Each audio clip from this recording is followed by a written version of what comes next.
सिल्लोड तालुक्यातील कोटनांद्रा इथं दिनांक 12 मे रोजी संध्याकाळी 5 वाजताच्या दरम्यान अवैध वाळू वाहतूक करत असलेले वाळूने भरलेले ट्रॅक्टर गावकऱ्यांनी पकडलेत। या घटनेची माहिती संबंधित तहसीलदार व तहसील कार्यालयाला देण्यात आली असता 1 तास उलटून सुद्धा तहसील कार्यालयातर्फे एकही अधिकारी कर्मचारी वेळेवर घटनास्थळी दाखल न झाल्यामुळे व ट्रॅक्टर मालकाने व अवैध वाळू वाहतूक करणाऱ्या मजुरांनी गावकऱ्यांना दमदाटी वाद घालत आपले ट्रॅक्टर सोडवले।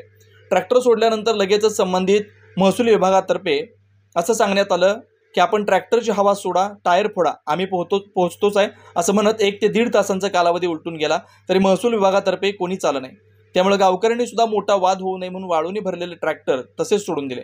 या घटनेमुळे महसूल विभागावर अनेक प्रकारचे आरोप करत महसूल विभागाच्या या अशा दुटप्पी भूमिकेवर जनतेतून नाराजी व्यक्त केली जाते। एकीकडे महसूल विभाग म्हणतं की अवैध वाळू वाहतूक पूर्ण बंद आहे आणि एकीकडे गावकऱ्यांना अवैध वाळू भरलेले ट्रॅक्टरवर कारवाई करण्यासाठी महसूल विभागातर्फे वेळेवर कोणी येत नाही।